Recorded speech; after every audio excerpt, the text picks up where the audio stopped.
Ang ilan sa pinakasikat na serial killer ay yaong hindi kailanman natukoy. Ang iba naman ay nananatiling kilala kahit na sila ay nahuli na. Sa kabutihang palad, ang mga nakakabahalang individual na ito ay wala na sa mansangan at napapanagot na sa kanilang mga krimen. Ang pagkawala ni na Danielle Imbo at Richard Patrone ay maaring isa sa pinakakakaibang hindi pa nareresolbang kaso ng FBI. Nawala ang magkasintahan at kotse ni Richard noong 2005. Karaniwan sa ganitong sitwasyon, ang pinakamalamang ay nagkaroon ng aksidente at lumubog sa anyong tubig ang magkasintahan. Naniniwala ang FBI investigators na baka mas malala pa ang nangyari. Magkaibigang bata pa sina Danielle at Richard at naging magkasintahan sandali sa high school bago naghiwalay. Pareho silang nagkaroon ng ibang relasyon at anak at si Danielle ay nag-asawa kay Joe Imbo. Nagkanak sina Danielle at Joe na si Little Joe pero agad din silang naghiwalay matapos ipanganak ang bata. Naghiwalay na ang dalawa at plano ni Danielle mag-divorce. Matapos maghiwalay kay Joe, nagbalikan at nag-date ulit sina Danielle at Richard. Putol-putol ang relasyon at tinapos ito ni Danielle kamakailan bago sila naghiwalay. Pero noong Pebrero 11, 2005, nagpasya silang lumabas ulit. May isa pang magkasintahan na sumama sa kanila uminom sa Abilene's, isang Tex-Mex restaurant sa South Philadelphia. Napansin ng kabilang magkasintahan na naghahalikan sila magdamag.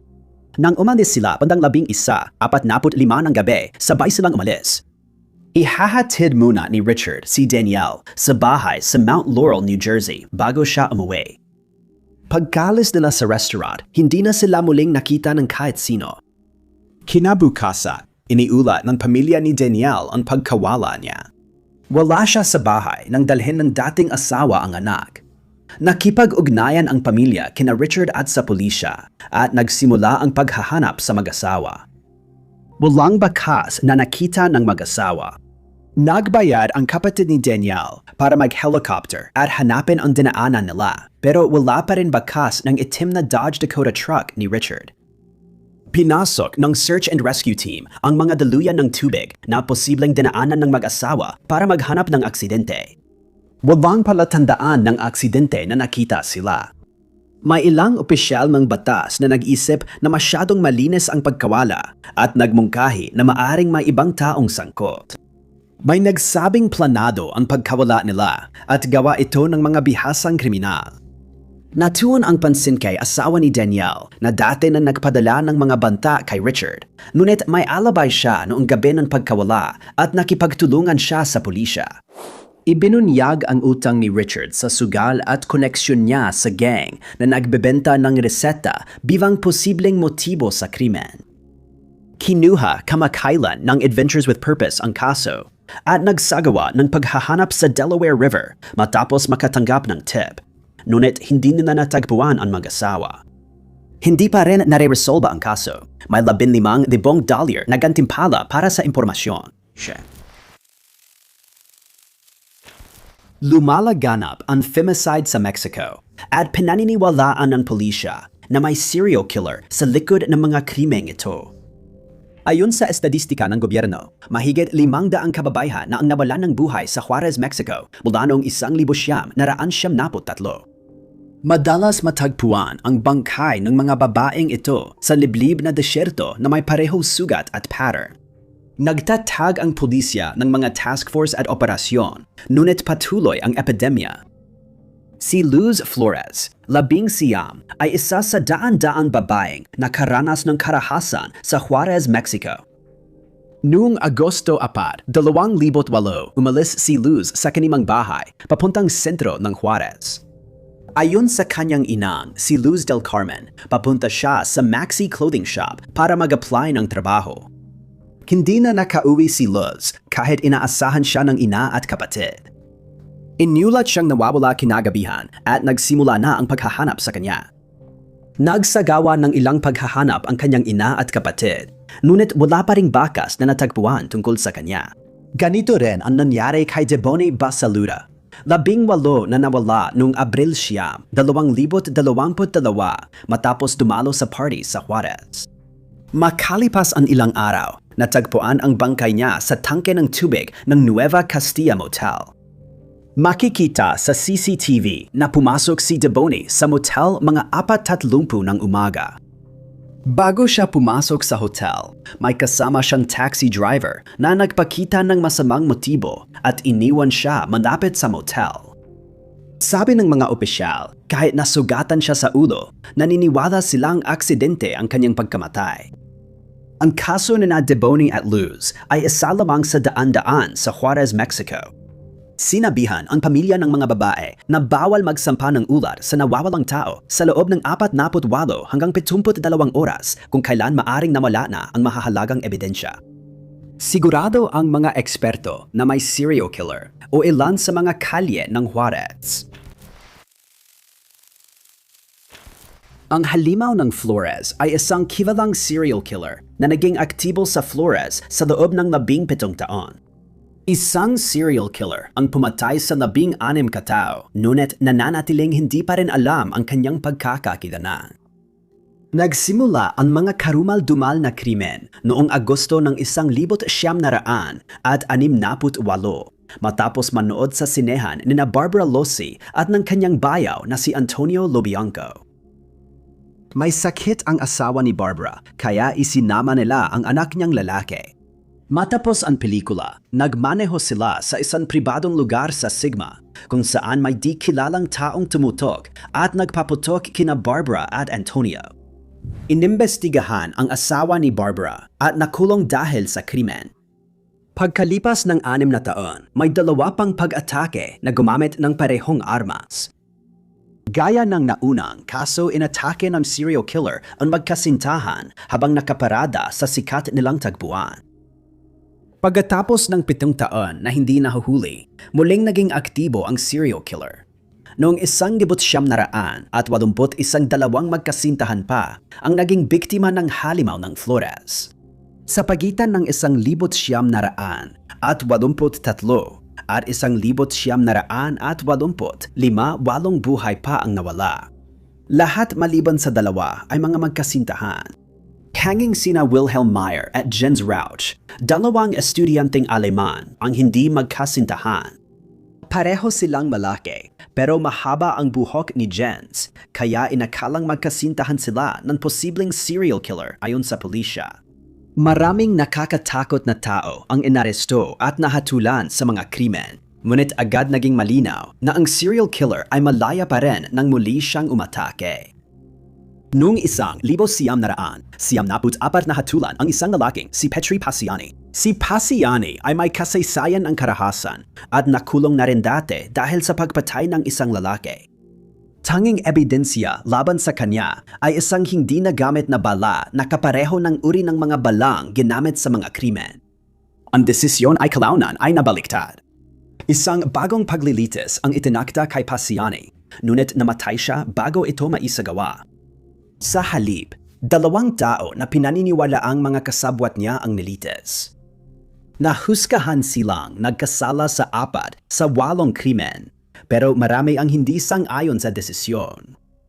Ang halimaw ng Flores ay opisyal na hindi pa nakikilalang serial killer, kung saan iba't ibang kulto, ang Zodiac Killer at iba pang nakakatakot na tao ay iminungkahi ng naguguluhang true crime community.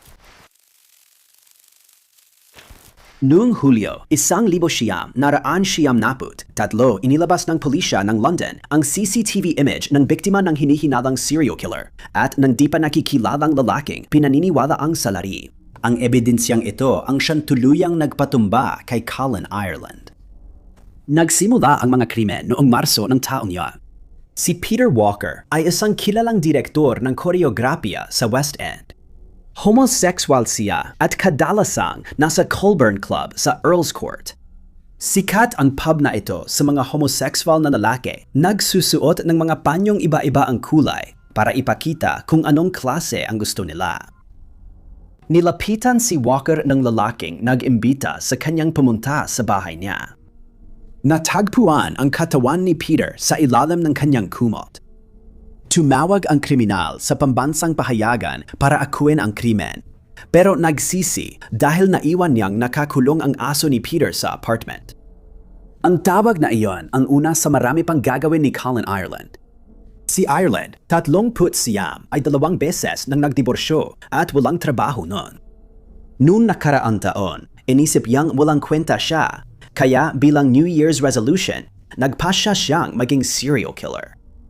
Ayon sa dati niyang asawa, galit siya sa mga baklang lalaki at itinuturing silang madaling biktima. Sinutuan niya sa mga lalaking lumalaban pag tinali. Sunod kay Peter, si Christopher Dunn na isang librarian at bisita sa Colburn Club ay naging biktima ni Ireland. Mas lumala pa ang krimen at muling kinontak ni Ireland ang media at police para asarin sila tungkol dito. Nabiktima rin sina Perry Bradley, isang Amerikanong negosyante, at Andrew Collier, tagapag-alaga sa nursing home. Magkasunod lang ng higit 1 linggo ang kanilang pagkamatay. Matapos lang ang ika-4 na krimen, napansin ng pulisya ang mga pattern. Bukod sa paraan ng krimen, natukoy din ng pulisya na huling lokasyon nila ay sa Collar and Club. Dahil hindi maganda noon ang relasyon ng pulisya ng Britanya at komunidad ng mga homosexual, posibleng hindi napansin ang ilang pagkakatulad. Sa wakas, nagbigay babala na ang pulisya sa komunidad ng homosexual sa pamamagitan ng pamimigay ng polyeto sa Pride event para sa dagdag na impormasyon. Naudyukan din sila ng isa pang tawag ni Ireland na nagbanta ng lingguhang pag-atake hanggat hindi siya nahuhuli. Natagpuan ang huling biktima ni Ireland noong Hunyo 15. Kahit nangyari ang krimen 3 araw bago ito. Si Emmanuel Spiteri, punong tagapagluto, ay huling nakita sa Coleraine Club noong Hunyo 12. Umalis siya kasama ang lalaking bilugan ang muka, maikling maitim ang buhok at may kupas na mga ngipin. Nakuha ng pulisya ang CCTV image ni na Emmanuel at ng suspect sa istasyon ng subway. Inamin ni Ireland na siya ang nasa larawan at sumama kay Emmanuel sa apartment pero iniwan niya ito kasama ang isa pang lalaki. Nakita ng pulisya ang mga fingerprint ni Ireland sa bahay ni Andrew Collier. Sa huli, inamin niya ang krimen at sinabing gusto niyang sumikat. Hinatulan siya ng 5 habambuhay na kulong at doon na siya tumanda sa kulungan. Ang Oklahoma City Butcher ay isang nakakabahalang kilalang serial killer na hindi kailanman nahuli matapos nang kitilin ang buhay ng 3 babaeng Native American mula 1976 hanggang 1986. Mas malupit ang serial killer at mukhang natutuwa siyang paglaruan ang mga pulis sa isang misteryong krimen na hindi nalutas. Ang unang bangkay ay natagpuan noong Abril 1, 1976 ng isang grupo ng mga manggagawa sa kuryente ay nagsiyasat ng isang abandonadong bahay na puno ng basura. May nakatumba ng balde ng popcorn at nakita ang ulo ng babae. Nang tawagan nila ang pulisya, akala ng mga opisyal na biro lang ang kwento ng krimen para sa April Fool's Day. Nang tingnan nila ang bahay, natuklasan nilang isa pala itong tunay na misteryo ng pagpatay. Sa una, inakala nilang puti ang babae, palaboy, at nasa pagitan ng 25 at 35 taong gulang. Ipinakita ng mga forensic na pagsusuri sa mga investigador na siya pala ay isang katutubong Amerikano at nasa pagitan ng 18 at 22 taong gulang. Ang natitirang pira-piraso niyang mga labi ay natagpuan sa iba't ibang parte ng abandonadong bahay. Makalipas ang ilang taon, nagsimulang makalimutan ng mga tao ang kwento ng krimen nang muling umatake ang hindi pa nakikilalang serial killer noong Abril ng 1970. Natagpuan ang isa pang bangkay ng babaeng katutubong Amerikano. Isang aso ang nakakita ng ulo sa iskinita malapit sa basketball court na may mga batang naglalaro. Sa isang kakaibang pangyayari, ikinalat ang nawawalang bahagi ng katawan ng babae sa ilang blog. Lahat ng mga labi ay maingat na hinugasan at ang ilan ay binalot pa sa diaryo o mga supot na kayumangging papel. Kahit nakilala na ng pulisya ang babae bilang Arlie Bell Killian, Patuloy pa ring ikinakalat ng salarin ang kanyang mga labi sa lungsod at niloloko ang mga investigador. Matagal ng pangnamuhay ang mga tao sa Oklahoma City na may mapangganib na serial killer na malaya pa. Pinaniniwala ang taga rito ang kriminal at kabisado ang lungsod base sa mga pinili niyang taguan ng mga labi ni Arley. Noong 1986, anim muling naging aktibo at umatake ang kilalang mamamaslang. Katulad ng dati, pinaslang ng di kilalang serial killer si Marcia Sanders, 22, at iniwang nagkalat ang kanyang labi para matagpuan ng otoridad. Isa sa mga tagong lugar ng ebidensya ng krimen ay isang makitid na eskinita sa likod ng harden ng lalaki. Nakita ang ulo pagkalipas ng isang linggo. Noon 1993, nagkaroon ng pag-usad sa kaso nang makilala ang unang biktima bilang si Kathy Lynn Shackelford na matagal nang hinahanap ng kanyang pamilya sa loob ng 17 taon matapos siyang tumakas sa kanilang bahay.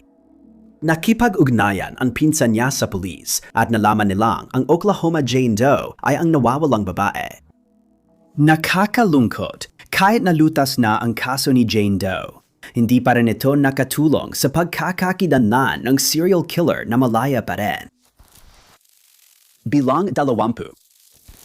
Noong ika-14 ng Oktubre, 1986, nagpaalam si Ray Elaine Tortolot sa kanyang sanggol na anak na babae sa huling pagkakataon. Pagkatapos, pumunta sa isang party ng kaarawan kasama ang grupo ng mga kaibigan. Bigla na lang siya nawala na parang bula. Pagkalipas ng 6 buwan, nakita ng mga manghuhuli ng beaver ang katawan ni Ray. Ang nangyari sa kanya at kung sino ang may sala ay misteryo pa rin. Si Ray ay isang batang babaeng katutubong Amerikano at ayon sa kanyang mga kaibigan at pamilya, labis siyang ipinagmamalaki ang mga tradisyon ng kanilang lahi at isa siyang mahusay na mananayaw. Natuto siya ng kasanayan mula sa kanyang lola sa tuhod na balak din niyang ituro sa anak niyang babae paglaki nito. Noong araw na nawala si Ray, sumama siya sa 5 kaibigan sa party malapit sa bahay nila. Hating gabi na umalis siya at may naghatid pa uwi. Pumunta sila sa bahay ni Ray, pero tumanggi siyang bumaba.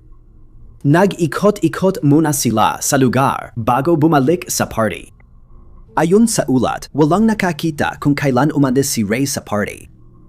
Ayon sa FBI, huling nakita si Ray sa isang sasakyan kasama ang 2 pa malapit sa Tomo Overlook.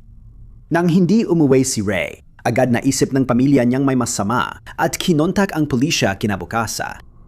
Sa una, di gaanong sineryoso ang pagkawala niya. Akala nila nagparty lang siya kung saan at babalik pagkatapos ng ilang araw. Karamihan sa sumali sa search party ay volunteer na walang forensic training. Hindi klaro ang mangyayari kung matagpuan si Ray. 6 na buwan ang lumipas, natagpuan ang katawan ni Ray. Hindi ipinahayag paano namatay si Ray, pero hinala ng pulisya ay pinatay siya. Pumasok ang FBI sa kaso at tumuhong sa lokal na pulis para tukuyin kung sino ang pumatay kay Ray. Minsang sinabi ng awtoridad na may suspect sila, ngunit kulang ang ebidensya para arestuhin. Mula noon, may ilang mga lead na dumating at sinundan nila ito, ngunit wala ni isa ang naglapit sa mga ahente ng FBI sa pag-alam kung ano talaga ang nangyari kay Ray. Noong 2011, inilunsad ang panawagan para sa impormasyon na may gantimpalang $20,000. Umasa sila na may velitaw na taong may alam sa sagot kahit matagal na ang lumipas. Mula 2011, walang update at hindi pa rin nare-resolve ang kaso. Bilang 11. Noong unang bahagi ng 2011, nalaman ng mga awtoridad ang tungkol sa isang serial killer na tinatawag ang sarili niyang Hercules. Noong Pebrero 1, 2019, habang naghahanda ang mga residente ng Dhaka, Bangladesh, para sa kanilang araw, may natuklasan silang karumal-dumal. Nakita ng mga dumaan ang bangkay ng lalaking si Rahib sa isang junkyard. May nakita ang investigador na karatula sa leeg niya. May nakasulat, "Ito ang parusa sa pananakit. Mag-ingat ang mga umaatake, Hercules." Ang nasabing pananakit ay naganap noong 14 ng Enero, 2011, habang ang hindi pinangalan ng biktima ay papunta sa bahay ng kanyang lola. Ayon sa ulat, inabangan at inatake siya ng dalawang lalaki. Si Rahib ang pangunahing suspect at unti-unting binubuo ng pulisya ang kaso laban sa kanya. Pagkalipas ng ilang araw, nakita ang bangkay ni Rapon sa isang abandonadong lugar malapit sa Amen Model Town. Katulad ni Rahib, naging pangunahing suspect din si Rapon sa kaso ng 18 anyos na babaeng natagpuang patay sa labas ng Savar. May sulat din sa leeg ni Rapon at malinaw sa mga investigador na hindi pa titigil si Hercules.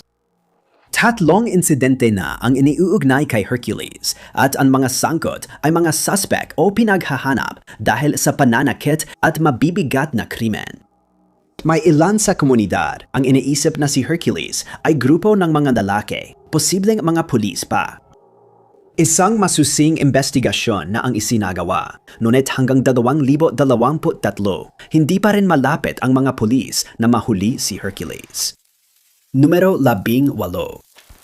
Si Jeffrey Mayed ay isang kriminal na tinaguriang Rhode Island Ripper. Kinuha niya ang buhay ng 3 babae mula 22 hanggang 23 at inatake pa ang 2 pang iba na halos hindi nakaligtas sa kamatayan. Ang unang biktima ay isang babae na nagngangalang Audrey Harris. Si Audrey, gaya ng lahat ng biktima ng Ripper, ay isang sex worker sa kalye. Katulad ng ibang biktima, hindi rin siya yung taong hinahanap o namimiss ng iba. Noong Pebrero 2003, nagpaalam siya sa kanyang ina at sinabi na bibisitahin niya ito mamaya sa araw na yon.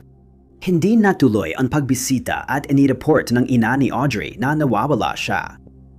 Mukhang seryosong tinutukan ng pulisa ang kaso. May natake ring isa pang babaeng nasa parehong propesyon, si Jane Smith, at iniisip ng pulisya na posibleng pareho ang salarin kay Audrey. Pagkatapos, inatake ng lalaki si Christine Dumont na nakaligtas. Ang lalaki ay si Timothy Scanlon. Ngunit bago pa maharap sa paglilitis si Scanlon, nawala si Christine noong Mayo 2004. Napatunayang nagkasala si Scanlon sa pag-atake kay Smith, ngunit napawalang sala siya sa pagkawala ng 2 babae. Noong Hulyo 2004, isang pangatlong babaeng parehong propesyon ang nawala. Inyulat ng kanyang nobyo na nawawala si Stacy Gillette. Gumamit ang mga pulis ng babaeng pulis na nakasibilyan para mahuli ang kriminal, pero hindi kumagat ang Ripper sa patibong. Nabuksan ng ang kaso matapos ang isang misteryoso at hindi nagpakilalang tawag. Isang lalaki ang tumawag at sinabing kausapin si Jocelyn Martin. Sinabi ni Jocelyn sa pulis na inatake siya ng isang kliyente.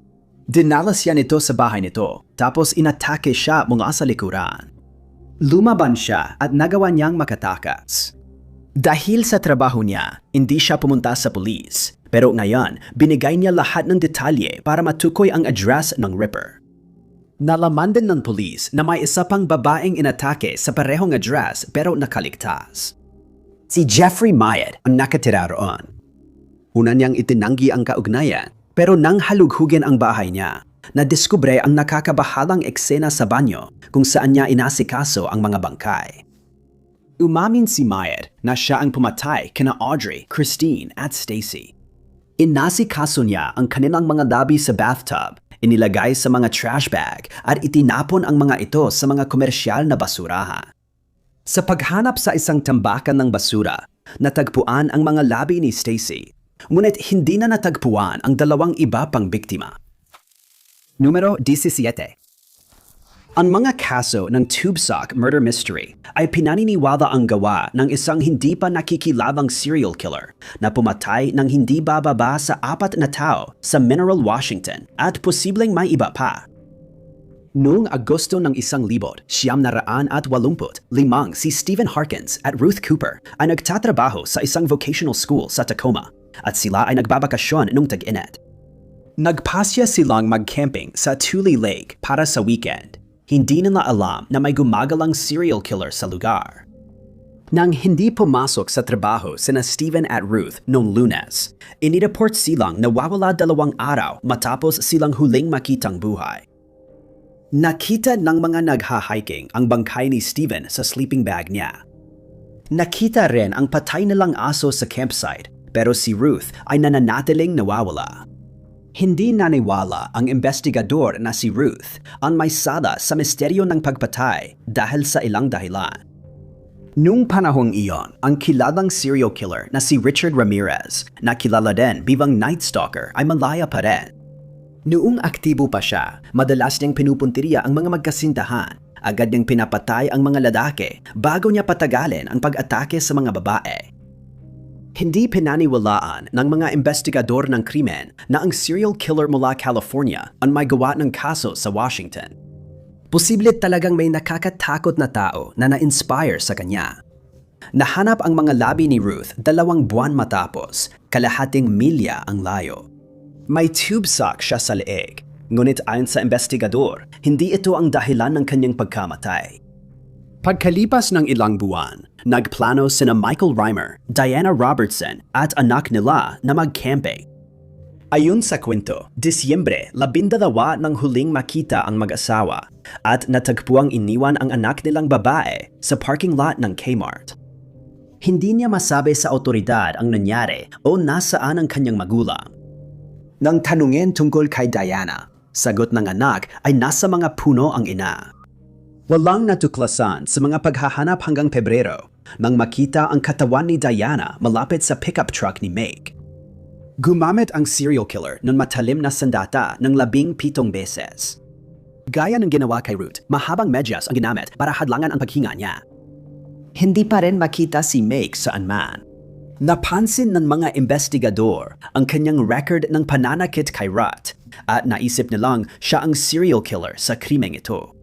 Ang paggamit ng mahabang medyas ay hindi na simpleng pagkakataon, kaya't pinagdudahan ng mga detective na magkaugnay ang mga krimen. Sa loob ng mga dekada, nanatiling hindi malutas na misteryo ang nangyari kay Meg. Noong 2011 lang, natagpuan ang mga labi ni Meg, malapit sa kung saan nakita dati ng pulisya si Diana ilang dekada na ang nakalipas. Imposibleng matukoy kung paano siya namatay. Kahit nahanap na ang huling bangkay, hindi pa rin malutas ng investigador ang misteryosong pagpatay. Hindi pa tiyak ng mga detective kung hindi pa nakikilalang serial killer ang pumatay kay Mike o kung si Mike ang pumatay kay Diana at nagpakamatay. Bilang 16. Mahigit 37 taon na mula nang atakihin ng hindi pa kilalang tao si Virginia State Trooper Johnny Bauman, nananatili pa ring hindi nare-resolved ang kaso sa FBI. Maraming tanong kaysa sagot sa kasong ito at kaunti lang ang pag-usad na inilabas sa publiko mula dekada 80. Mainit ang gabi ng Agosto nang atakihin si Johnny. Nasa bahay siya kasama ang kanyang pamilya, kabilang ang kanyang batang anak na babae, kapatid na lalaki at hipag. Bandang 4:30 ng umaga, may kumatok sa pintuan. Pinuntahan ni Johnny ang pinto at pagbukas ng pinto, agad siyang inatake ng bisita gamit ang matalim na sandata. Mahigit 40 beses siyang sinaksak. Walang armas si Johnny, ngunit lumaban siya. Matapos ang pag-atake, tumakas ang kriminal at iniwan ang salamin, peluka at matigas na sombrero na ginamit bilang disguise. Natapos agad ang pag-atake halos kasabay ng pagsimula nito, pero hindi na mabubuhay si Johnny. Sa lahat ng lumipas na taon, ito lang ang natatanging kaso ng Virginia State Trooper na napatay na hindi nalutas. Kahit wala sa tungkulin si Johnny noon, itinuring pa rin ang krimen na pag-atake sa tungkulin, kaya nakialam ang FBI. Dahil sa matinding pag-atake, malamang ay personal ang krimeng ito. May isang taong kilala si Johnny at ayaw siyang mabuhay.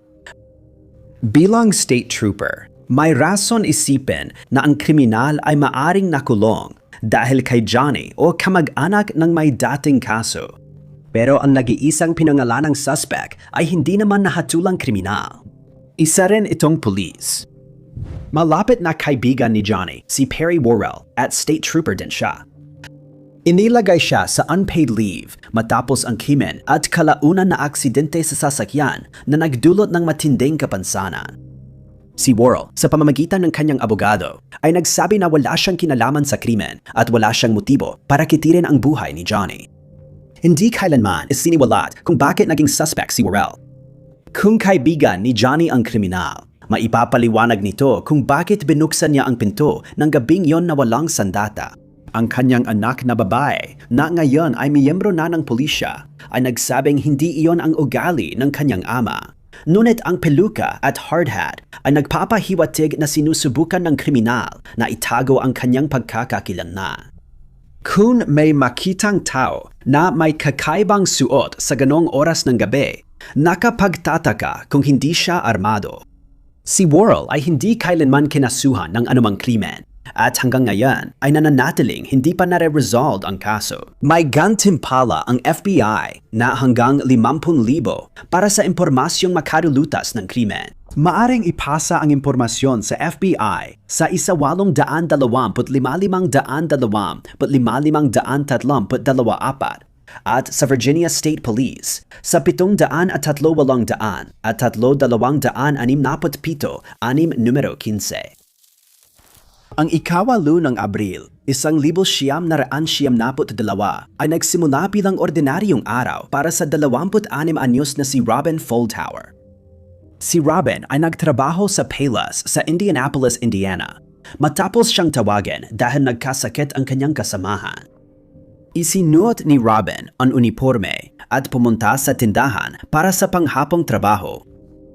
Habang nagtatrabaho si Robin, may kakaibang lalaking pumasok sa tindahan. Akala ni Robin ay customer ang papalapit, pero napansin niyang may hawak itong bagay sa kamay. Biglang nawala ang buhay ni Robin at umalis ang misteryosong lalaki sa tindahan. Natagpuan si Robin makalipas ang ilang oras at nagsagawa agad ng investigasyon ang pulis ng Indianapolis.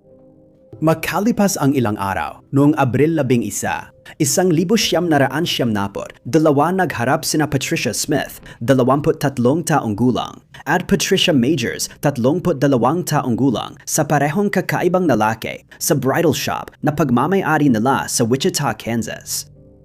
Nagsimulang lumitaw ang maraming magkaparehong krimen sa Kansas, Missouri at Indiana. Pareho ang MO ng suspect. Naghahanap siya ng tindahan na may babaeng nag-iisa at walang ibang customer. Nakakatakot. Hindi nagsalita ng kahit isang salita ang umaatake sa kanyang mga biktima. Pagkatapos ng mga putok, umalis siya na parang walang nangyari at hindi nagbigay ng babala sa kahit sino. Napansin ng mga investigador na lahat ng krimen ay nangyari malapit sa Ipitumpu. Naisip ng mga tao na ang mamamatay ay nagbabantay sa Ipitumpu naghahanap ng biktima. Dahil dito, tinawag siyang Ipitumpu Killer, isang pangalan na ginagamit pa rin hanggang ngayon. Si Michael McCown, 40 anyos ang nag-iisang lalaking biktima ng Ipitumpu Killer at inatake sa trabaho niya sa Indiana. Ayon sa pulis, napagkamalan ng Ipitumpu serial killer na babae si Michael dahil sa kanyang mahabang buhok. 6 na krimen ang iniuugnay sa mailap na Ipitumpu Killer, ngunit naniniwala ang mga investigador na nagpatuloy siya sa pagpatay matapos ang 1,992. Dumaan ang Ipitumpu sa Utah, Colorado, Kansas, Missouri, Illinois, Indiana, Ohio, West Virginia, Maryland at Pennsylvania. Ibig sabihin ay maaring may mga biktima siya sa lahat ng mga estadong ito.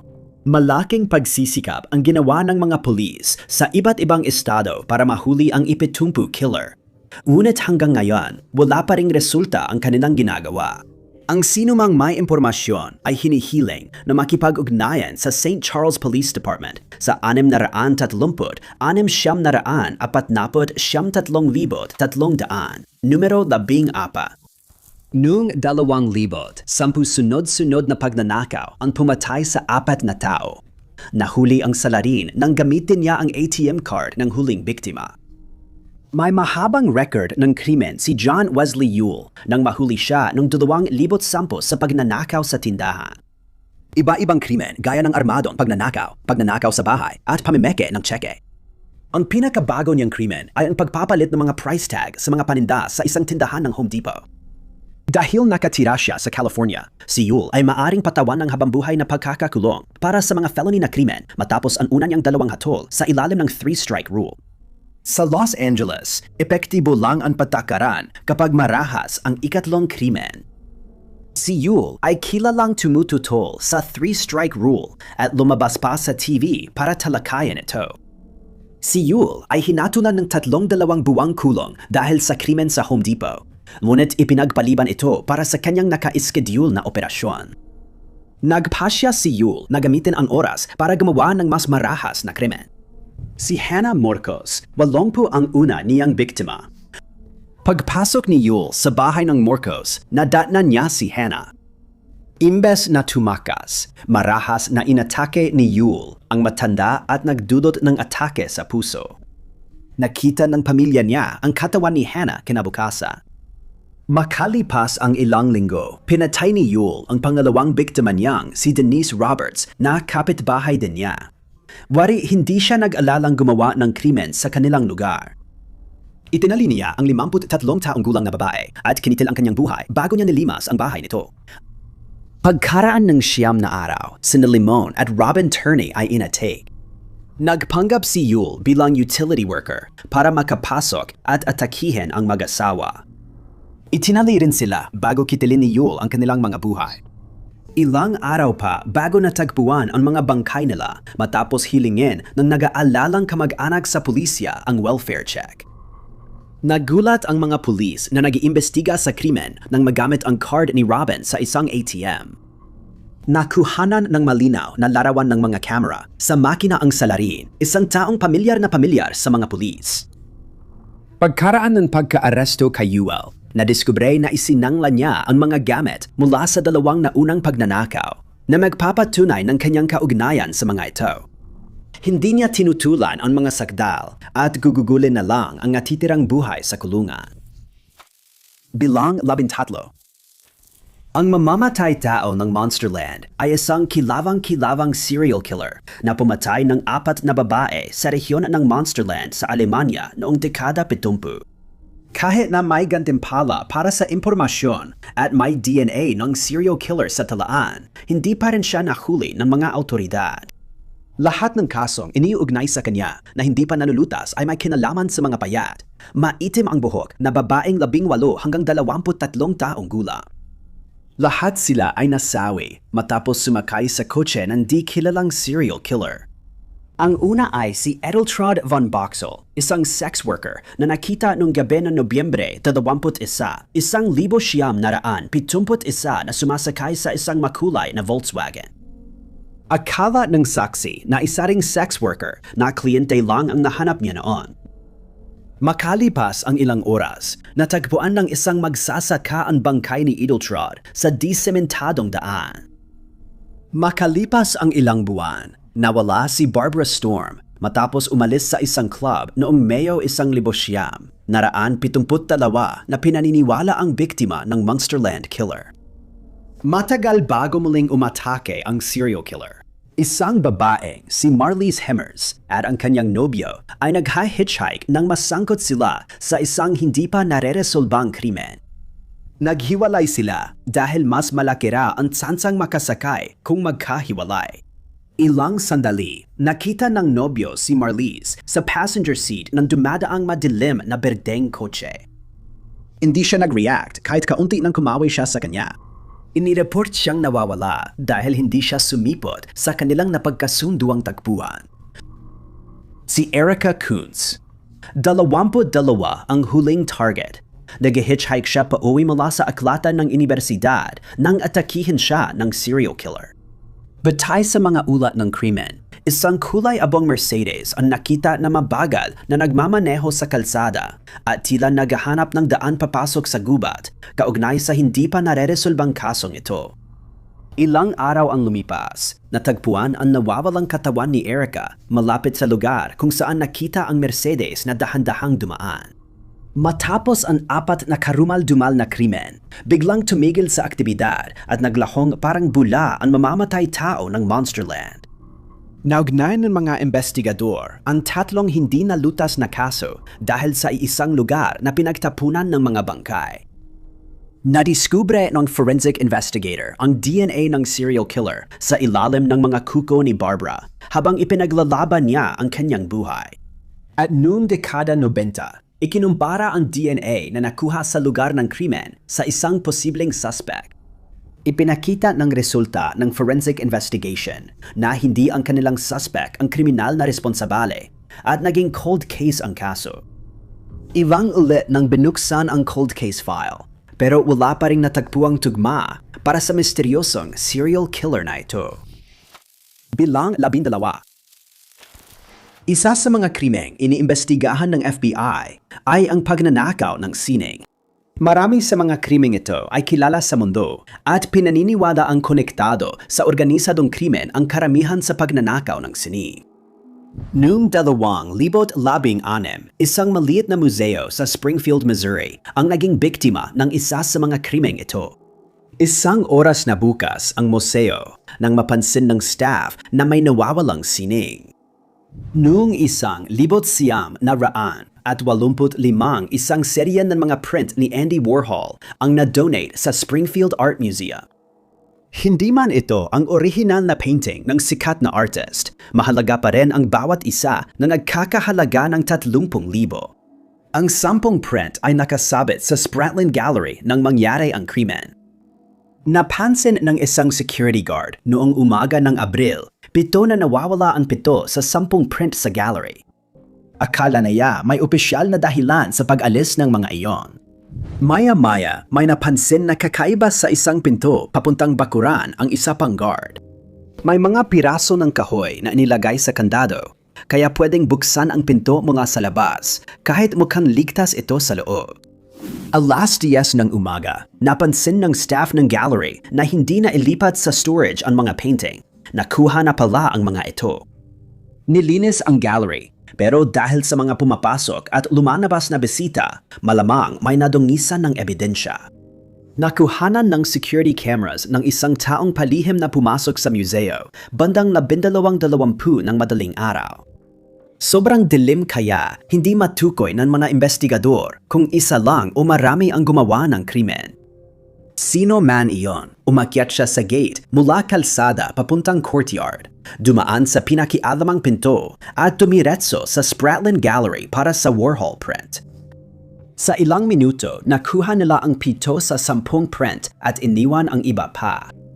May nakuha ang mga investigador na latent prints sa krimen dahil ginamit ang mulch at exit sign para panatilihing bukas ang pinto. Sa ngayon, wala pang natutukoy ng mga suspect. May ilang ulat mula sa mga source tungkol sa kakaibang mga pangyayari bago naganap ang krimen, tulad ng isang kontratista na nawalan ng access key. Ngunit agad naman itong natagpuan sa ilalim ng isang dumpster matapos tanungin ng mga staff ng museo tungkol sa nawawalang susi. Hindi pa tiyak ng FBI at pulisya kung gawa ito ng taong nasa loob o hindi. May 25,000 na gantimpala para sa impormasyon na magbabalik ng mga likhang sining. At maaring direktang kontakin ang opisina ng FBI sa Springfield sa 400 at 17,800 at 82,300 at 3 numero ants. Ang Highway of Tears ay tumutukoy sa Highway 16, isang 700 at 25 kilometrong mahabang kalsada na nagmumula sa Prince George hanggang Prince Rupert sa British Columbia, Canada. Maganda man ang kalsada, may tinatagong madilim na lihim ang highway na ito. Simula dekada 1900 at 70 maraming kababaihan, karamihan katutubo, ang nawawala o namatay. Dahil karamihan sa mga biktima ay katutubo, kaunti lang ang atensyon ng RCMP, lokal na pulisya at gobyerno sa lumalalang problema sa harap nila. Dekadang lumipas bago seryosohin at bigyan ng tamang investigasyon at hustisya ang mga kaso ng pamilya ng mga biktima. Iba't ibang sanggunian ang may magkakaibang estadistika, ngunit tinatayang hindi bababa sa 20 kababaihan ang nawala o namatay sa Highway of Tears at posibleng daan-daan pa ang totoong bilang. Dumaan ang highway sa mga komunidad ng katutubo na kulang sa pangunahing pangangailangan. Dahil sa matinding kahirapan, napipilitang mag-hitchhike ang maraming kababaihan papunta sa paaralan o trabaho o kahit magpatingin sa doktor. Si Tamara Lynn Chipman, 22, ay isa sa maraming babaeng nawala sa Highway of Tears. Huling nakita si Tamara noong Setyembre 21, 2005 sa Prince Rupert sa Highway 16 habang sinusubukan niyang mag-hitchhike papuntang terrace. May mga saksi na nakakita kay Tamara sa gilid ng kalsada pero walang nakakita kung sino ang kasama niyang umalis. Makalipas ang ilang linggo, napansin ng pamilya niya na may mali dahil hindi nagalaw ang bank account niya at may atraso na siya sa upa. Ini-report ng kanyang pamilya ang pagkawala niya sa pulisya at RCMP. Ngunit mula simula, nakakadismaya ang pagtrato kay Tamara at sa kanyang kaso. May kasaysayan si Tamara sa hitchhiking at pagtatrabaho sa kalsada, kahit matagal na niya itong hindi ginagawa. Mabilis na binatikos ng media at netizens si Tamara at kaunti lang ang simpatya para sa nawawalang hitchhiker. Ilang beses nang nagsagawa ng paghahanap para kay Tamara, ngunit wala pa ring anumang palatandaan ng kanyang kinaroroonan ang natagpuan. Naniniwala ang mga lokal na serial killer o ilang serial killer ang may gawa ng mga pagkawala at krimen na sinamantala ang liblib na lugar at iba pang salik. Lumika ang RCMP ng Project Ipana noong 2005 upang mas malalimang imbestigahan ang mga kasong ito. Ngunit hanggang ngayon, wala pang naaarestong sinuman. Patuloy naghahanap ang Project Epana, mga aktivistang katutubo at pamilya ng biktima sa mahal na nga sa buhay at nananawagan ng pananagutan sa mga may sala. Bilang 10. Kilala si Irina Gaidamachuk ng mga kaibigan at kapitbahay bilang mapagmahal na inang tumutulong sa paaralan ng anak niya. Alam ng asawa niya ang problema niya sa alak, pero hindi niya akalaing gagawin ni Irina ang lahat para lang makainom. Si Gaidamachuk ay ipinanganak sa Unyong Soviet at napangasawa si Yuri. Sa una, maayos lahat, pero may problema na si Gaidamachuk sa alak. Lumala ito kaya inalis ni Yuri ang access ni Gaidamachuk sa pera dahil takot siyang maubos ito sa vodka. Sa kabila nito, patuloy pa rin siyang nakakahanap ng paraan para makainom ng alak, habang nagpapanggap na isang ordinaryong ina. Kasabay nito, buong dekada 2000 na buhay sa takot ang matatandang babae sa lugar. Nagsimula ang krimen noong Hunyo ng 2002. Isang matandang babae ang natagpuang may malalalim na sugat sa ulo sa kanyang bahay. Parang tinamaan siya ng martilyo. Ninakaw ang pera mula sa kanyang pitaka, pero hindi ito lumampas sa $25. Sa sumunod na 8 taon, 17 iba pang mga babae ang naging biktima ng nakakabahalang kriminal na ito. Akala ng pulis noong una na lalaki ang hinahanap nila. Mukhang iyon lang ang dahilan dahil sa tinding karahasan ng krimen. Napatunayang hindi iyon totoo nang makatakas ang isang biktima sa halimaw ng Rusya. Natagpuan ang matandang babae sa sahig ng apartment na may malubhang sugat sa ulo. Nakalat ang kanyang apartment, ngunit kaunting pera lamang ang kinuha. Sa ospital, sinabi niya sa pulis na babae ang umatake sa kanya. Noong una, inisip ng pulis na may problema siya sa pag-iisip at isang lalaking nakabihis babae lang yon. Pero nagpatuloy siya hanggang pinaniwalaan siya. Naghahanap na ngayon ang pulis ng babae. Libo-libong tao ang in-interview at isang babae na nagangalang Marina Valieva ang inaresto. Umamin si Marina dahil sa presyon ng pulis, pero nagpatuloy ang mga pag-atake. Matapos mamatay ang 17 babae sa serial killer, doon lang natukoy ng pulisya ang salarin. Ang huling biktima ay isang 81 taong gulang na babae na nagangalang Alejandra. Nakita ng mga kapitbahay ang babaeng nagdekorasyon sa apartment ni Alejandra at nagbigay sila ng paglalarawan sa pulisya nang matagpuan ang katawan ni Alejandra. 5 araw matapos mailabas ang police sketch, natukoy si Gaidamachuk bilang kriminal. Umamin siya noong una at sinabi sa pulisya na kinuha niya ang buhay ng kanyang mga biktima para magkaroon siya ng pera pambili ng alak. Sa korte, sinubukan niyang itanggi ang kanyang mga krimen, ngunit napatunayang nagkasala pa rin siya. Hinatulan siya ng 20 taon sa kulungan. Bilang 9. Aktibo noong dekada 1900 at 60 si Jack the Stripper ay isa sa mga pinakamasamang serial killer na hindi kailanman nahuli. Tulad ni Jack the Ripper, Si Jack the Stripper ay minsan ding nanalasa sa London at pumipili rin ng mga babaeng nagtatrabaho sa kalsada. Noong Pebrero ng 1964 nang matagpuan ang bangkay ni Hannah Tailford sa pampang ng Ilog Thames malapit sa London Corinthian Sailing Club Clubhouse sa kanluran lang ng Hammersmith Bridge. Kinuha ng baliw na serial killer ang panloob ng biktima at isinuksok iyon sa bibig ng biktima.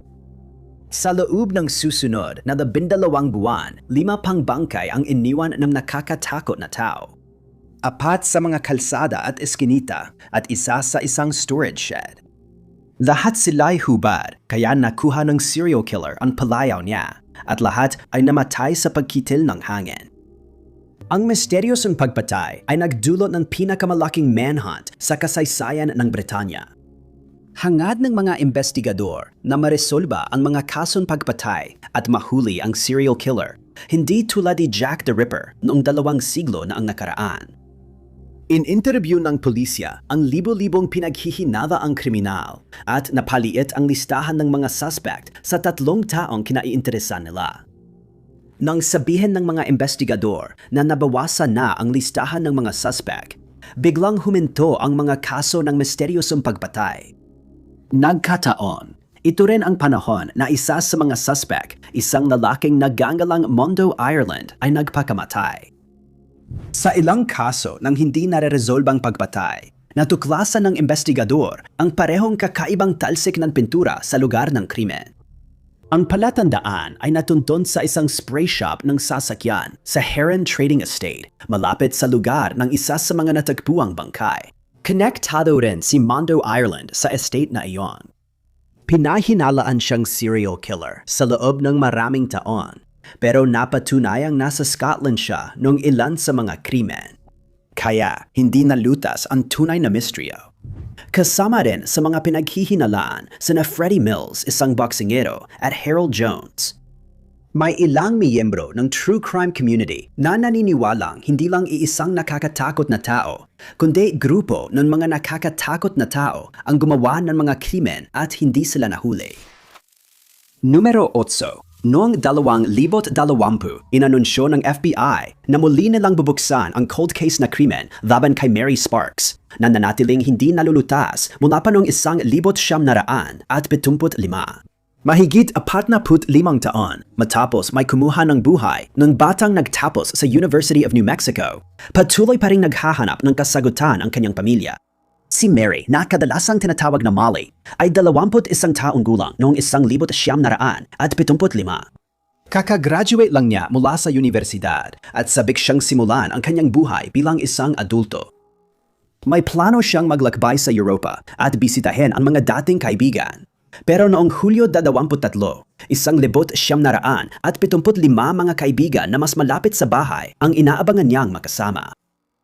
Ayon sa FBI file niya, miyembro si Molly ng women's rugby team at nung gabing iyan, plano niyang pumunta sa lokal na bar at makipagkita sa ilang kakampi.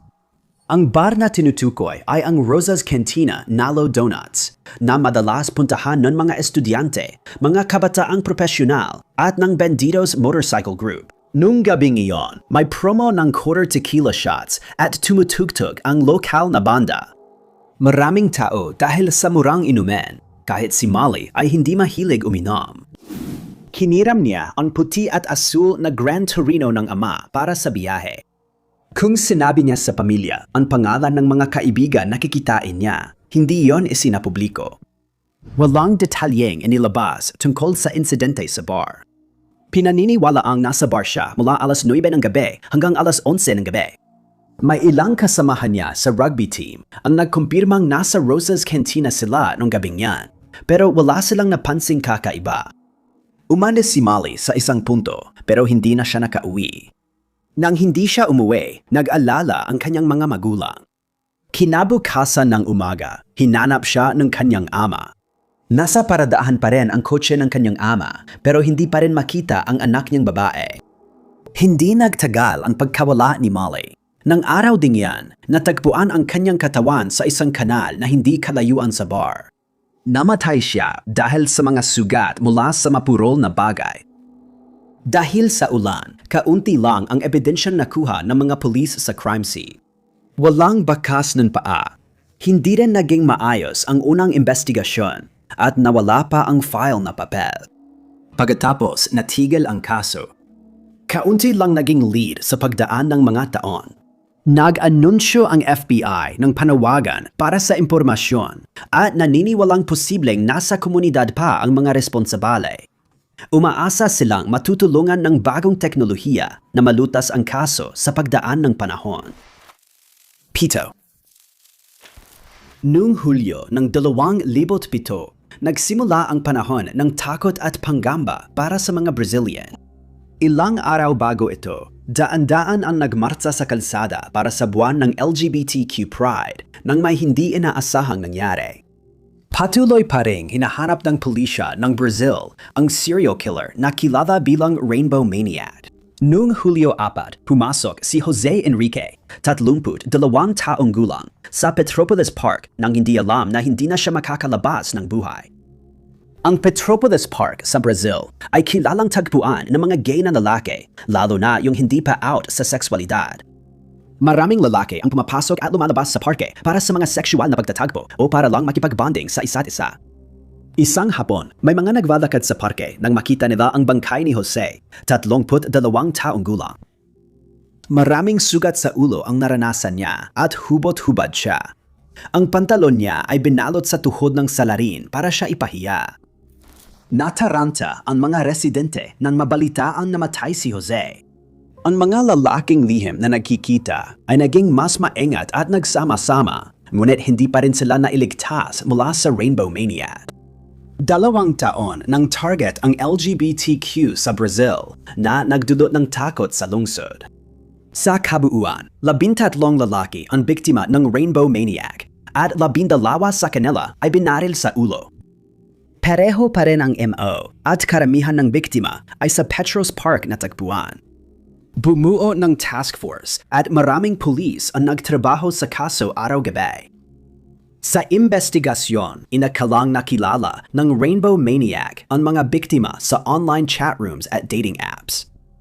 Sa kabila ng masusing investigasyon, iisa lang ang natukoy na posibleng suspect, si Hero Francisco Franco, isang dating pulis.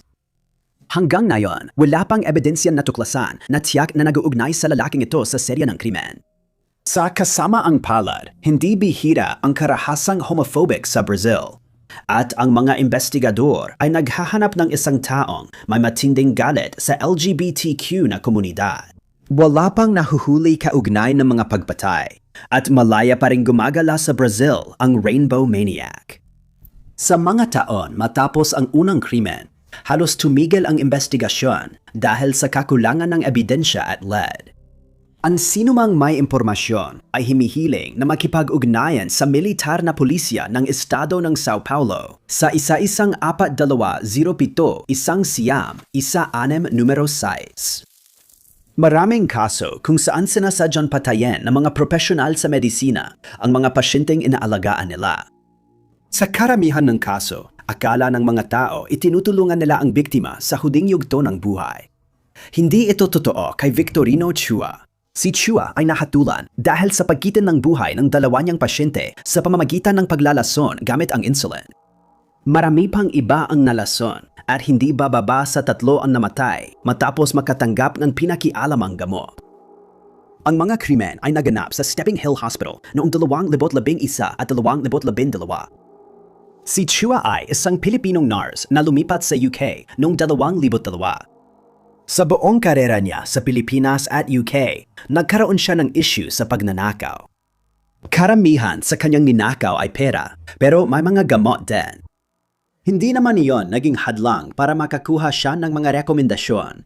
At noong 2009, nakatanggap siya ng posisyon bilang staff sa Stockport Hospital.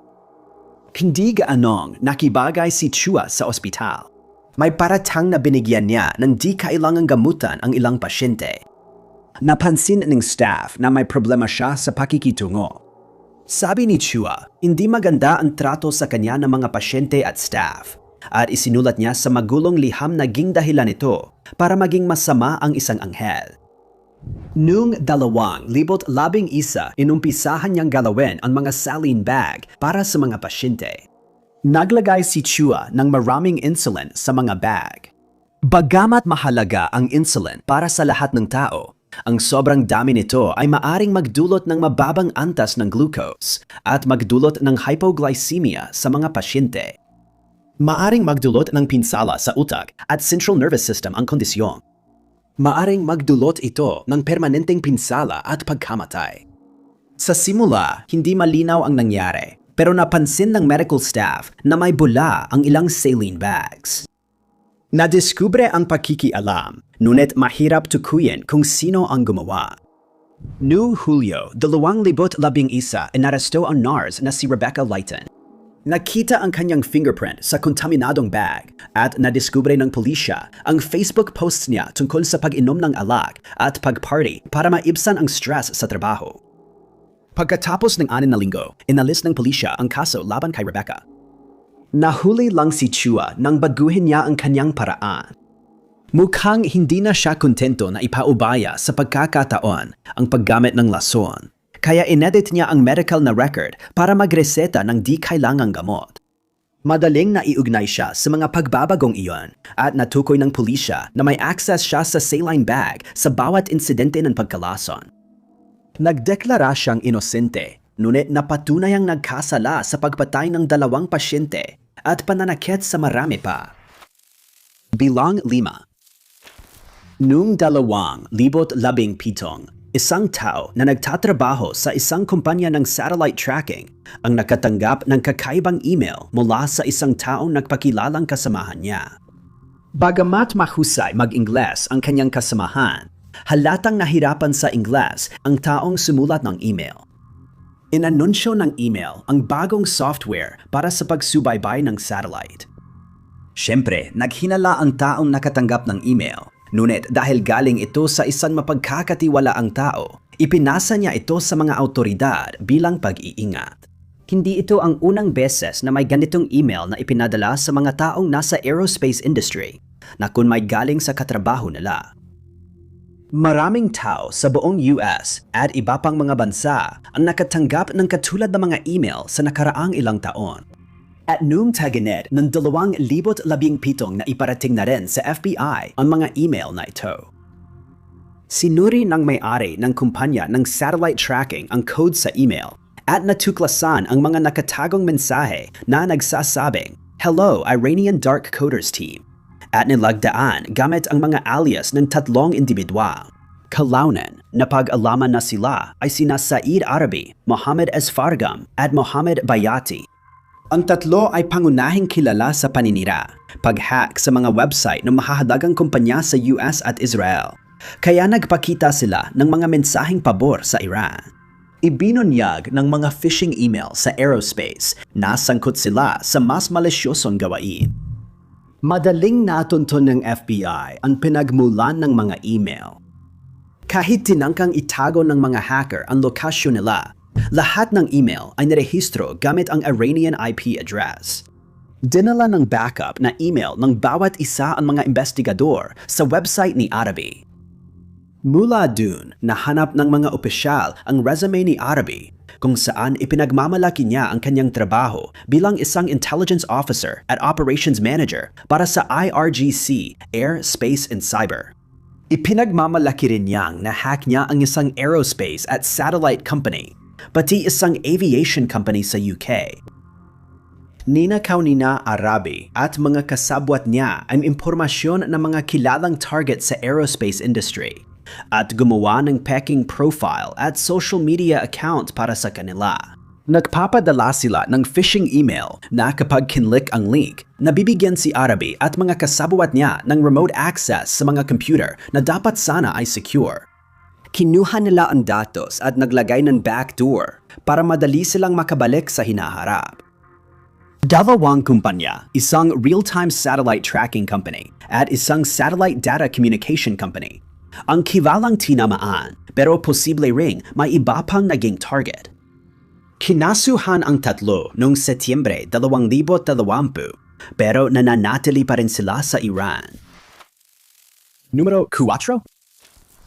Noong Mayo ng 2017 huminto ang operasyon ng NHS ng United Kingdom dahil ang mga doktor, nurse at iba pang miyembro ng staff ay hindi makapasok sa computer system dahil sa isang malware. Kamangha-mangha, agad lumitaw na hindi ito pag-ataking sadyang tumarget para paralisahin ang healthcare system ng isang bansa. Tungkol lang ito sa pera. Kahit hindi malinaw kung magkano talaga ang natanggap ng mga hacker. Ang WannaCry na software ay nag-infect ng daan-daang libong computer sa buong mundo. Pinigilan ang mga tao na ma-access ang sarili nilang mga device at humihingi ng 300 hanggang 600 bitcoins para maibalik ang kontrol sa kanila. Sinamantala nito ang kahinaan sa operating system ng Microsoft na naayos na ng tech company sa pamamagitan ng patch. Pero yung mga hindi nag-update ng kanilang software ay nanatiling mahina sa attack. Ang mga ahensya ng cybersecurity sa UK at iba pang pribadong investigador ay nagsimulang magtrabaho para matukoy kung sino ang hacker. Lahat ng ebidensya ay nagturo sa isang organisasyon na tinatawag na Lazarus Group, isang organisasyon na matagal nang kilala ng mga awtoridad sa US. Ang Lazarus Group ay pinaniniwala ang hacking team na suportado ng gobyerno ng Hilagang Korea. Ang grupo ay nag-ooperate na mula pa noong 2009 kung saan pangunahing inaatake nila ang Timog Korea. Ngunit unang naging notorious ito noong 2014 dahil sa pag-atake sa Sony. Pinaniniwala ang tinarget ang Sony dahil sa satirikong pelikula nila tungkol sa leader ng Hilagang Korea. Mahigit 100 terabytes ng datos ang umano'y nanakaw sa loob ng mahigit 2 buwan at kumalat online ang pribadong impormasyon ng mga empleyado ng Sony. Pagkatapos nito, tila pera na lang ang pangunahing layunin ng organisasyon. Dahil sa maraming embargo na ipinataw sa bansa, nakakakuha ng malaking bahagi ng pera ang pamahalaan ng Hilagang Korea sa pamamagitan ng illegal na paraan, kabilang na ang paggamit ng malware. Natukoy ng FBI ang ilang individual na pinaniniwala ang bahagi ng grupong Lazarus, kabilang na si Park Jin-hyek. Si Hayek ay mamamayan ng Hilagang Korea at nag-aral sa Universidad ng Teknolohiya. Hindi nagtagal matapos siyang magtapos, nagsimula siyang magtrabaho sa IT para sa gobyerno at agad siyang naging bahagi ng grupo ng mga hacker ng gobyerno. Opisyal na itinanggi ng Hilagang Korea ang pag-iral ni Park Jin-hyek at siyempre itinanggi rin ng gobyerno na may kinalaman sila sa mga krimeng ibinibintang sa grupong Lazarus. Hindi yon naging hadlang sa US na kasuhan si Hayek ng 2 beses. Una, dahil sa pagkakasangkot niya sa pag-atake sa Sony. At mas maaga ngayong taon, kinasuhan siya sa ikalawang pagkakataon dahil sa pangingikil ng $1.3 bilyong mula sa mga negosyo sa buong mundo. Pero dahil kasalukuyan siyang naninirahan sa Hilagang Korea, malabong mahuli siya sa ngayon. Numero 3. Hindi lahat ng hacker group na konektado sa gobyerno ay nagtatrabaho lang para sa kanilang rehimen. Ang ilan, gaya ng kaso ng APT41, ay binabalance ang paniniktik na suportado ng gobyerno at mga cybercrime na ginagawa para sa sarili nilang kapakinabangan. Ang APT41 group o Double Dragon ay tumutukoy sa isang grupo ng mga hacker na pangunahing nakabase sa China. Naniniwala ang FBI na pangunahing nagtatrabaho ang grupo para sa gobyerno ng China dahil gumagamit sila ng teknolohiya na karaniwang nakalaan lamang sa mga konektado sa mga ahensya ng gobyerno. Ang mga krimeng inakusahan sa kanila ay mula sa pag-install ng ransomware at paghingi ng bayad mula sa mga biktima hanggang sa pag-hack ng mga sistema ng reserbasyon ng hotel bago dumating ang mga opisyal ng China. Ayon sa kumpanya ng cybersecurity na FireEye, ang kanilang pangunahing mga target naan ay kadalasang mga kumpanyang teknolohiya. Ayon sa FBI, tugma sa layunin ng pamahala ang China ang pag-hack na ita dahil nais nilang palawakin ang papel nila sa industriyang ita at posibleng iniutos mismo ang mga pag-hack. Gayunpaman, sa simula ng 2020, nagsimula ang grupo ng malawakang pag-atake sa iba't ibang mga kumpanya. Pagbabangko, depensa, pangkalusugan, pagmamanufaktura, langis at gas, parmasyutiko, telekomunikasyon, at transportasyon. Target ng pag-atake at nalason ang mga kumpanya sa iba't ibang panig ng mundo na nilagyan ng code at programa ang kanilang mga sistema. Pero ang APT-41 ay medyo kakaiba dahil hindi lang ito gumagamit ng teknolohiyang ibinigay ng gobyerno para sa kanilang paninikte. Kapag hindi nagtatrabaho para sa gobyerno, tinitira ng grupo ng hacker ang mga kumpanya para sa sariling kita. Ang mga kumpanya ng video gaming ay naging paboritong target dahil nagagawa ng grupo na manipulahin ang mga virtual na pera, pati na rin ang maglagay ng malisyosong code sa mga lehitimong file. Isang hindi nakikilalang mamamayan ng United Kingdom ang tinarget ng ransomware attack. Dahil sa lawak ng mga pag-atake, hindi naging madali ang pagtukoy kung alin talaga ang konektado sa APT-41 at kung alin ang gawa ng ibang organisasyon. Pero nagawa ng FBI na tukuyin ang ilang individual na pinaniniwalaan nilang bahagi ng organisasyon. Noong 2011, dalawang Chinese na nagangalang Zhang Haoran at Tan Delin ang kinasuhan. Matapos ang malawakang pag-atake noong 2023 pang mamamayang Tsino, ang hiwa-hiwalay ding kinasuhan. Ngunit pinaniniwala ang silang 5 ay kabilang sa APT-41. Gayunpaman, nabigo ang gobyerno ng US na kumbinsihin ang mga awtoridad ng China na tumulong sa paghuli ng mga kriminal. Kaya lalong naniwala silang pinoprotektahan ng China ang grupo. Pangalawa. Kahit ang isang bagay na kasing halaga para sa mundo, gaya ng pagsubok na lumikha ng bakuna sa gitna ng pandaigdigang pandemya, ay hindi rin nakaligtas sa mga tangkang pag-hack. Noong 2020, inanunsyo ng mga opisyal ng US na kinasuhan nila sina Li Xiaoyu at Dong Xiaoji dahil sa kanilang mga pag-atake. Hindi lang ito sa mga kumpanyang laban sa COVID-19, kundi pati sa marami pang iba sa loob ng 10 taong sunod-sunod na krimen. Ipinahayag ng US na ang dalawang hacker ay nakipagtulungan sa pamahalaan ng China at bahagi ito ng pagsisikap ng China na maungusan ang ibang mga bansa sa paglaban sa nakakahawang sakit. Itinatanggi ng China na tinarget nila ang mga kumpanyang biotech na binanggit. Matagal nang aktibo sina Li at Dong bago pa man ang tangkang pag-hack sa mga kumpanyang biotech. Pareho silang kilalang aktibo mula 2009 at unang nagkaalitan sa gobyerno ng US nang mapasok nila ang computer ng dating nuclear production facility na hindi na ginagamit. Napasok din nila ang mga sistema ng mga defense contractor at nagnakaw ng sensitibong impormasyong militar tungkol sa mga military satellite at mga sistema ng komunikasyon. Tina-target ng mga kriminal ang mga kumpanya sa buong mundo nagnanakaw ng intellectual na datos. Minsan, naniningil sila sa mga kumpanya para hindi ilabas online ang source code. Madalas, basta na lang ninanakaw ang impormasyon. Sabi ng US officials, parte ng pagsisikap ng China na pagyamanin ang kanilang industriya ang pagnanakaw at ginagamit ng gobyerno ang lakas ng ekonomiya para patahimikin ang mas maliliit na bansa tungkol sa mga krimen. Sa kanilang kriminal na karera, pinaniniwala ang nagnakaw sila ng daan-daang milyong dolyar na halaga ng lihim ng negosyo at impormasyon ng gobyerno para payamanin ang sarili at ang Tsina. Karamihan sa mga tangkang ito ay natigil noong 2011 nang ilipat na Li at Dong ang atensyon sa bagong target. Tatlong biotech na kumpanya sa US, kabilang ang Moderna ang tinarget. Ang mga pag-atake ay aktibidad ng Renaissance mula sa paghahanap ng kahinaan hanggang sa pagkuha ng impormasyon pagkapasok sa network. Sabi ng otoridad, walang ebidensya na may nanakaw na impormasyon sa pananaliksik ng kumpanya. Posible rin na naka-access sila ng impormasyon nang hindi alam ng mga otoridad. Inakusahan din silang sangkot sa pagtutok sa mga politikal na kritiko, individual na nagsalita laban sa rekord ng China sa karapatang pantao at iba pang kontrobersyal na aksyon. Numero 1.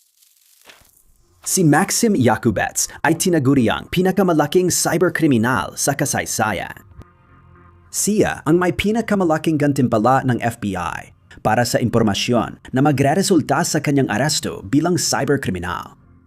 Ngunit hindi siya gaanong nagsisikap na itago ang kanyang yaman o ang kanyang mga krimen habang ipinagyayabang niya ang kanyang kayamanan sa Rusya.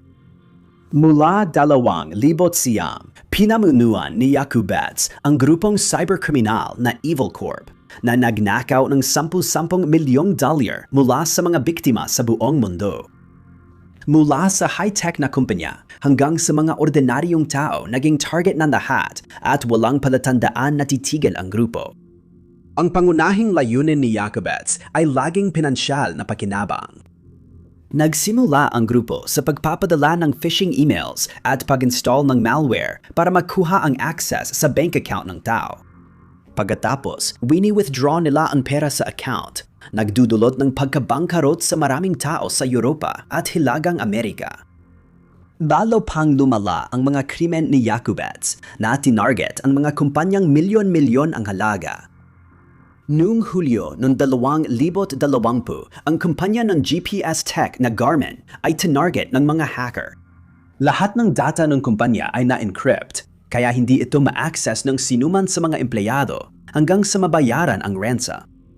Hindi ito unang kumpanyang nakaranas ng ganitong atake.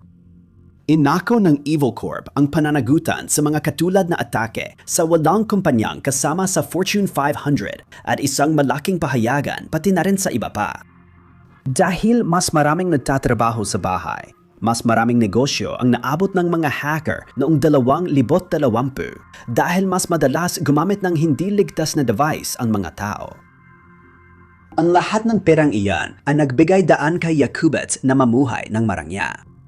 Kumalat online ang mga video ng mga wak niyang koleksyon ng supercar at paggawa ng donuts sa paligid ng mga pulis. Sinasabing mahigit 250,000 ang nagastos sa kasal niya.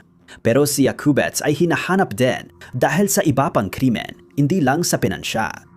Kilala siyang nagtrabaho para sa FSB Intelligence Agency ng Russia at manugang siya ng isang dating opisyal ng Elite Special Forces Unit ng FSB. Noong 2018, kumuha siya ng lisensya para magtrabaho gamit ang classified na impormasyon ng Russia at pinaniniwala ang ginagamit na ngayon ang kanyang hacking skills sa espiya.